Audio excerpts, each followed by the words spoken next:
ஒரு அழகான மலைப்பகுதி. அந்த மலையோட அடிவாரத்துல ஒரு அழகான கிராமம் ஒன்று அமைஞ்சிருந்துச்சு. அந்த கிராமத்துல இருக்கிற எல்லா மக்களுமே விவசாயத்தை தான் முதன்மையான தொழிலா பண்ணிக்கிட்டு இருந்தாங்க. அவங்க எப்பவும் போல காலையில சீக்கிரமா கிளம்பி போவாங்க, வயல்ல வேலை செய்வாங்க, மறுபடியும் சாயங்காலம் நேரத்துல வீட்டுக்கு வந்துடுவாங்க. அவங்க செய்யற விவசாயம் பார்த்தீங்கன்னா ரொம்ப சாதாரணமாக தான் இருந்துச்சு. அவங்க வீட்டுக்கு தேவையான அரிசி, பருப்பு, இந்த மாதிரி வீட்டு உபயோக பொருட்கள் எல்லாத்தையுமே அவங்க விவசாயம் பண்ணிக்கிட்டு இருந்தாங்க. அதை தவிர வியாபாரம் பண்ணுறதுக்கோ இல்லை வேற ஒரு இடத்துக்கு போயிட்டு அந்த பொருட்கள்லாம் விற்கலாம் அப்படிங்கிற எந்த ஒரு எண்ணமுமே அவங்களுக்கு கிடையாது. அவங்க சாப்பாட்டுக்கு தேவையான அந்த பொருட்களை மட்டும்தான் அவங்க விவசாயம் பண்ணிக்கிட்டு இருந்தாங்க. அதை தவிர வேற எந்த வேலைகளிலுமே அவங்க ஈடுபட மாட்டாங்க. இப்படியே நாட்கள் கடந்து போய்கிட்டு இருந்துச்சு. ஒரு சமயம் அதன் வழியா ஒரு வயதான மனிதர் போய்கிட்டு இருந்தாரு. இப்போ இந்த மனிதர் இவங்க வேலை செய்யறது எல்லாத்தையும் பார்க்குறாரு. பார்த்துட்டு ரொம்ப கடினமா உழைக்கிறாங்களே அப்படின்னு சொல்லிட்டு அவங்க கிட்ட வந்து பேச்சு கொடுக்குறாரு. இப்போ அங்க இருக்கிற மக்கள் கிட்ட, இங்க பாருங்கப்பா, நீங்க எல்லாருமே ரொம்ப கடினமா உழைச்சிக்கிட்டு இருக்கீங்க. ஆனா இவ்வளோ உழைச்சுமே நீங்க வந்து இன்னும் முன்னுக்கு வராம இருக்கீங்க. உங்களுடைய உழைப்புக்கு சரியானபடி பலன் கிடைக்காம இருக்கு. அதனால நான் உங்களுக்கு ஒரு உதவி செய்யலான் இருக்கேன் அப்படின்னு சொல்லிட்டு இந்த மனிதர் சொல்றாரு. உடனே அங்க இருந்த மக்கள் எல்லாம், ஐயா, எங்களுக்கு என்ன உதவி தேவைப்பட போகுது? எங்களுக்கு தேவையான பொருட்களை நாங்கள் விவசாயம் பண்ணி எடுத்துக்கிட்டு இருக்கோம். இதை தவிர வேற என்னங்க ஐயா எங்களுக்கு தேவைப்பட போகுது அப்படிங்கிறாங்க. சரி, இருந்தாலும் பரவாயில்லப்பா, என்கிட்ட ஒரு சில விதைகள்லாம் இருக்கு அப்படின்னு சொல்லிட்டு அவருடைய பயிரிலிருந்து நிறைய தங்க விதைகள்லாம் எடுத்து அவங்க கிட்ட காட்டுறாரு. அந்த விதைகள்லாம் பார்க்கறதுக்கே அவ்வளோ அழகா இருக்கு. இப்போ எல்லா மக்கள்கிட்டயுமே ஒவ்வொரு விதைகளை கொடுக்குறாரு. இப்போ அவங்க கேட்குறாங்க, ஐயா இது என்ன விதை அப்படின்னு சொல்லிட்டு கேட்குறாங்க. அதுக்கு அந்த மனிதர் சொல்றாரு, இங்க பாருங்கப்பா, இது வந்து ஒரு அபூர்வமான ஒரு செடியோட விதை தான். நீங்க இந்த விதையை உங்க நிலத்துல வந்து நட்டு வைங்க. இந்த விதை வந்து முளைக்கிறதுக்கு கொஞ்சம் டைம் ஆகும். ஆனா நீங்க தினமும் தண்ணி ஊற்றி இதை பராமரிச்சுக்கிட்டே வந்தீங்கன்னா அடுத்த கொஞ்ச நாட்கள் கழிச்சு இந்த விதையிலிருந்து உங்களுக்கு ரொம்ப அருமையான ஒரு செடி ஒன்று வளரும். அந்த செடியிலிருந்து தங்க நிறத்துல நிறைய பூக்கள்லாம் பூக்கும். இந்த பூக்கள் ரொம்ப விலை உயர்ந்த பூக்கள். நீங்க மற்ற வேலைகளில் ஈடுபடும் போது இந்த செடிகளுக்குமே கொஞ்சம் தண்ணி ஊற்றி பராமரிச்சிங்கன்னா அதுலேருந்து கிடைக்கிற அந்த வருமானம் ரொம்ப அதிகமாக இருக்கும். உண்மையிலேயே அதுதான் உங்களுடைய உழைப்புக்கான நல்ல ஊதியமாக இருக்கும். அந்த நம்பிக்கை எனக்கு இருக்குது அப்படின்னு சொல்லிட்டு எல்லா மக்களுக்குமே ஒவ்வொரு விதைகளை கொடுத்துட்டு போகிறாரு. இப்போது எல்லா மக்களுமே சரிங்க ஐயா, நீங்கள் சொன்னது மாதிரியே பண்ணுறோம் அப்படின்னு சொல்லிட்டு அந்த விதைகளை கொண்டு போயிட்டு எல்லாருமே அவங்க நிலத்தில் நட்டு வைக்கிறாங்க. அதே மாதிரி ஒரு வயதான அம்மா அவங்களுமே அந்த விதையை கொண்டு போயிட்டு அவங்க நிலத்தில் நட்டு வைக்கிறாங்க. இப்போ அப்படி நாட்கள் கடந்து போகுது. நாட்கள் வாரங்கள் ஆயிடுச்சு, வாரங்கள் மாதங்கள் ஆயிடுச்சு, ஒரு சில வருடங்களே கடந்து போயிடுச்சு. ஆனா அந்த விதைகள் முளைக்கவே இல்லை.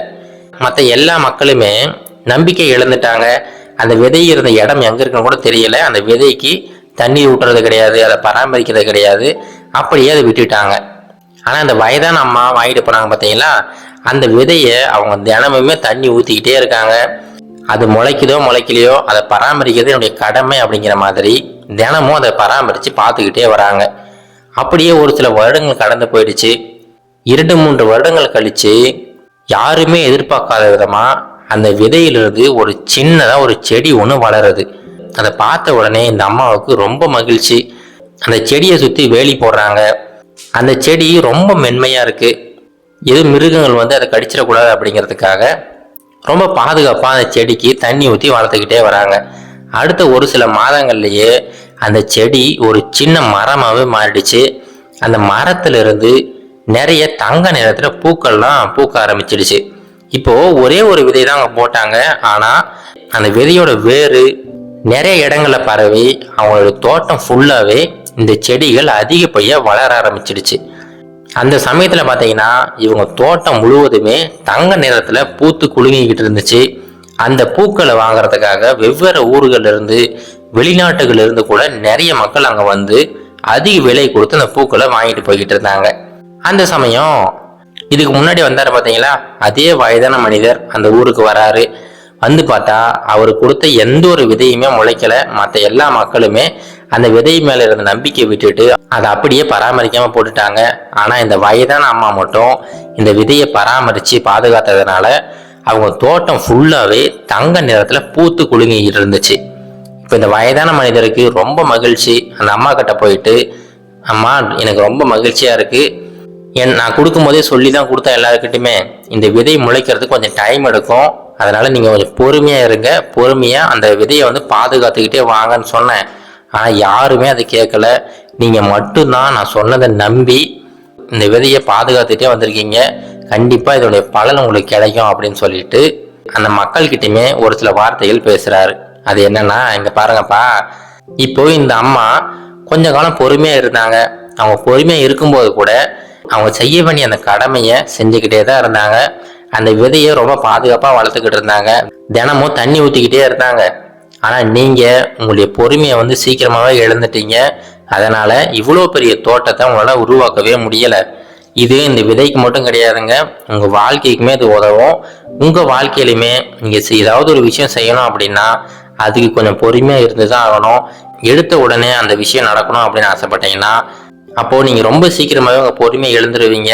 அதை தூக்கி போட்டுட்டு வேறு வேலைக்கு போக ஆரம்பிச்சிருவீங்க அப்படின்னு சொல்லிட்டு அந்த எல்லா மக்களுக்குமே ஒரு முக்கியமான ஒரு வாழ்க்கை பாடத்தை சொல்லி கொடுத்துட்டு அந்த வயதான மனிதர் அங்கேருந்து கிளம்பி போகிறாரு.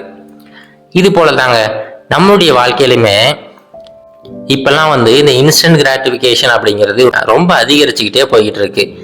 இப்போ இருக்கிற தலைமுறை மக்கள்கிட்ட அவங்க எந்த ஒரு விஷயம் அடையணும்னு நினைச்சாலுமே அதை உடனே அடைஞ்சிடணும் அப்படிங்கிற ஆசைப்படுறாங்க. அவங்க ஒரு பிஸ்னஸ் ஆரம்பித்தாலும் சரி, பிஸ்னஸ் ஆரம்பித்து ஒரு சில மாதங்கள்லேயே நிறைய லாபம் ஆகணும், போட்ட காசை உடனே எடுத்துடணும் அப்படின்னு சொல்லிட்டு ஆசைப்படுறாங்க. அதே மாதிரி வேற எந்த ஒரு விஷயங்களாகட்டும் அவங்கக்கிட்ட அந்த பொறுமை அப்படிங்கிறது கொஞ்சம் கொஞ்சமாக குறைஞ்சிக்கிட்டே வருது. எல்லா விஷயங்களுமே ரொம்ப ஸ்பீடாக கிடச்சிடணும் அப்படிங்கிற ஆசையில் எதையுமே முழுசாக செய்யாமல் அடுத்தடுத்து தாவிக்கிட்டே இருக்கிறாங்க. ஆனால் எந்த ஒரு மனிதர் ரொம்ப பொறுமையாக அவர் செய்யக்கூடிய வேலையை தொடர்ந்து செஞ்சுக்கிட்டே இருக்கிறாரோ கண்டிப்பாக அதற்கான வெற்றி ரொம்ப விஸ்வரூப வெற்றியாக இருக்கும். அதனால் இதை மட்டும் நீங்கள் ஞாபகம் வச்சுங்க. நீங்கள் செய்கிற ஒரு சில விஷயங்கள் தோல்வியில் முடிஞ்சால் கூட கண்டினியூஸாக அந்த விஷயத்தை தொடர்ந்து செஞ்சுக்கிட்டே இருங்க. கண்டிப்பாக அதனுடைய பலன் ரொம்ப பெருசாக இருக்கும்.